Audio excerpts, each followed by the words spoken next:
Pada video sebelumnya, kita telah menggunakan GoogleNet untuk memprediksi jenis kelamin hanya berdasarkan citra atau gambar mata saja. Adapun akurasi yang kita peroleh pada proses training sebelumnya adalah 94, sekian persen untuk data testingnya.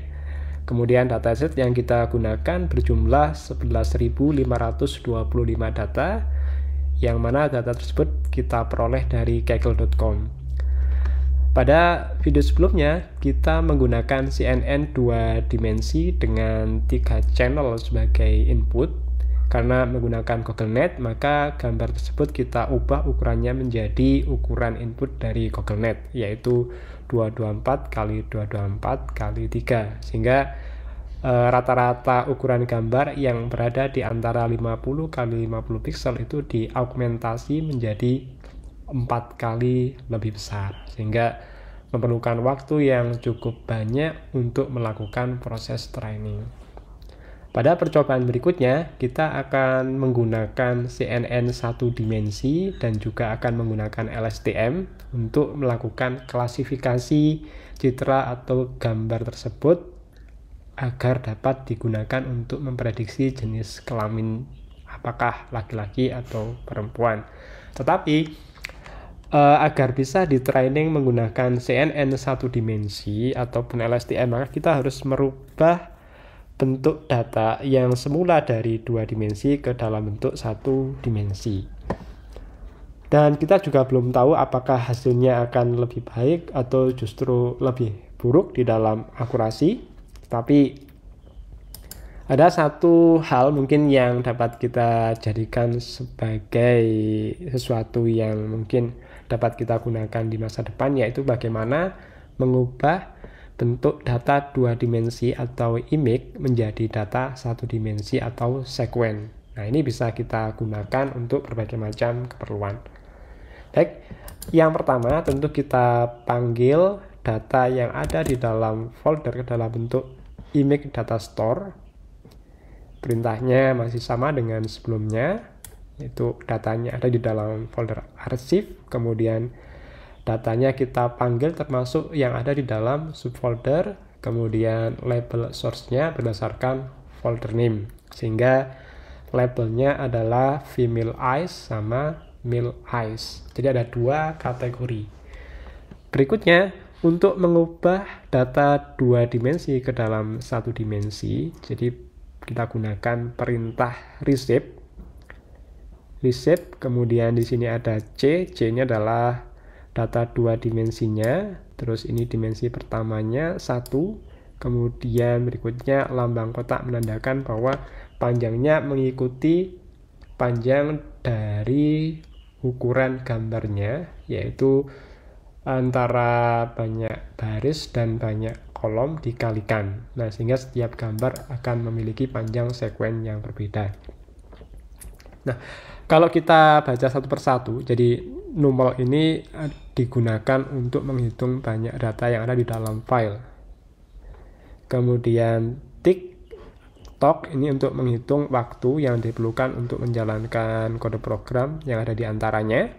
Kemudian .x sama dengan kurung kurawal buka dan tutup ini untuk membuat inisialisasi data yang berupa sel di dalam MATLAB.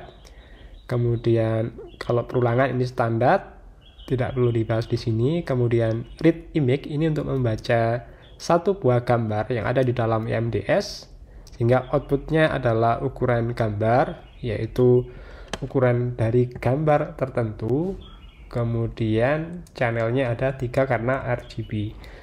Kemudian F sama dengan kurung kotak ini digunakan untuk membuat inisialisasi matrik yang ukurannya 3 karena akan kita gunakan di bawah ini. Jadi F1.2 ini berarti baris 1 kolom semuanya, baris 2 kolom semuanya, dengan panjang kolom mengikuti ukuran dari gambar. Oke, kita jalankan. Nanti akan ditampilkan seberapa banyak waktu yang diperlukan untuk mengubah seluruh gambar 2 dimensi menjadi gambar 1 dimensi. Jadi ini terlihat di sisi sebelah kanan untuk N ini sama dengan 11.525 menyatakan jumlah seluruh data. Kemudian DTX ini kita titik koma artinya tidak keluar hasilnya. Nah, tetapi baru kita tampilkan di bawahnya sini DTX ini, nah bisa dilihat ya. Jadi dalam satu gambar ini berarti gambar pertama diubah menjadi 3 kali 2809. Artinya 3 ini mewakili channel RGB, 2809 itu merupakan baris dikali kolom. Jadi kalau kita punya gambar yang ukurannya 50 kali 50 pixel, maka ini panjang sekuennya adalah 50 kali 50. Kita coba tampilkan di komen Windows seperti apa begitu ya. Kita ambil satu data DTX 1. Nah, cara manggilnya gunakan kurung kurawal. Nah, cukup sulit melihatnya karena datanya cukup besar. Oke, itu data ya mungkin nggak mewakili begitu ya. Nah, terus di sini ada waktu yang digunakan untuk mengkonvert seluruh data, yaitu 11.525 data ke dalam bentuk sekuen. Nah, ini sekuennya dinyatakan ke dalam bentuk sel. Jadi ada 11.525 baris.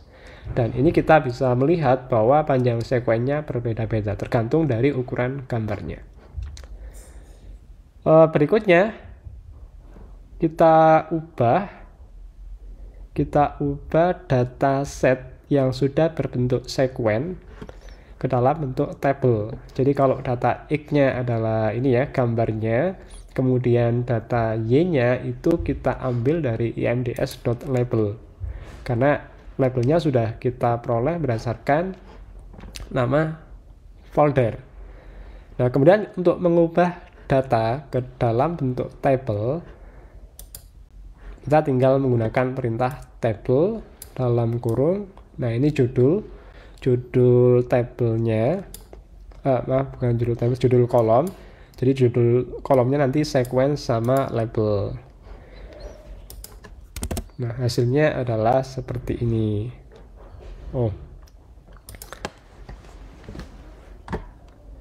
Nah, ini harus saya jalankan ulang. Terus di sini ada sequence sama dengan ini langsung aja ya, tidak my dataset tetapi DTX. Nah, ini. Kemudian label sama dengan DTY. Nah, sehingga kalau kita jalankan, kita sekarang sudah punya data dalam bentuk table. Nah, kalau sudah dalam bentuk table, ini kalau kita simpan ke dalam bentuk file CSV atau dalam format Excel, ya nanti bisa langsung dibuka menggunakan Excel ataupun aplikasi lain yang bisa digunakan untuk membuka file CSV. Nah, berikutnya untuk mempartisi file menjadi data train dan dataset. Jadi kita ubah ke dalam bentuk table seperti ini supaya mudah di dalam mempartisi dataset menjadi data train dan data test. Kalau dalam data yang 2 dimensi, jadi untuk mengubah dataset menjadi data train atau untuk mempartisi dataset menjadi data train dan data test, itu perintah yang digunakan adalah split X label. Ini perintahnya, jadi split X label IMDS 0,8 artinya 80% untuk data train. Nah, untuk data yang bentuknya sekuen, perintah yang digunakan adalah CV partition. Ini adalah salah satu perintah. Tentu banyak yang lain ya, bisa juga kita mendesain sendiri. dt.labels ini mengacu ke data tabel, kemudian holdout sama dengan 0,2. Ini artinya data trainingnya sebesar 80%, terus data testnya itu 20%. Nah, kemudian untuk selanjutnya data train sama dengan dt training CVP. Jadi training ini merupakan perintah bawaan dari MATLAB, jadi tidak kita definisikan sendiri. Baik, kita jalankan dulu supaya terlihat hasilnya. Jadi data train ini ada 9220